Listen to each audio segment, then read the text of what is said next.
of my favorite things about being a part of Greater Dubuque Development is watching our existing businesses grow. So we support our businesses when they're looking to expand into our community, and part of my role as the Director of Workforce Recruitment and Retention is supporting the HR community in finding, attracting, retaining, and recruiting the workforce they need to fill their positions. We have a lot of tools to assist our employers when it comes to recruitment and retention of a workforce. We have tools that can assist them from accessdubukejobs.com and newcomer services. And a lot of times our employers, they know of these tools, but they don't use them regularly.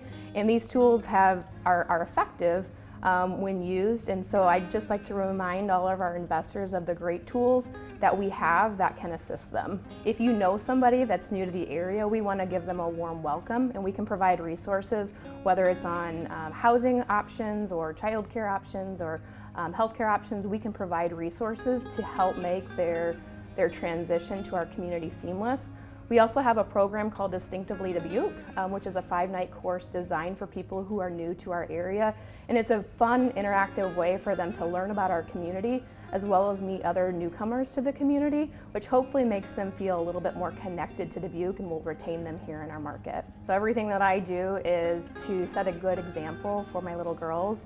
I want them to see their mother working and working hard in our community. There is a lack of childcare here in our community, which can prevent certain people from getting into the workforce. It can be infant care that can be very difficult for families to even find a child care provider for an infant.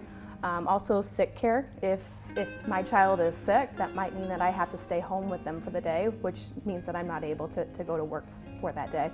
And then also finding shift care. So for those workers who are working second or third shift or maybe weekend work, there's not a lot of childcare options for them, which could be keeping people out of the workforce. When I was working on my master's in innovative leadership, it was a lot about the culture of an organization and how that can impact employees.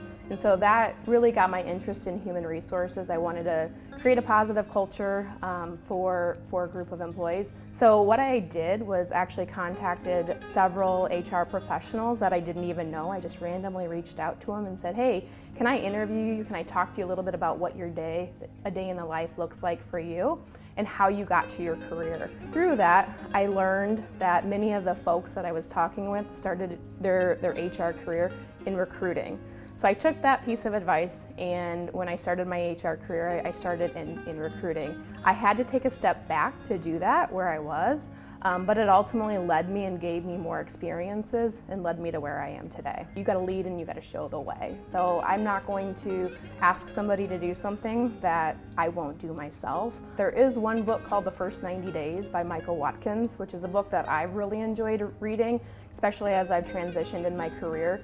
And it talks about really setting yourself up for success when you're starting a new role.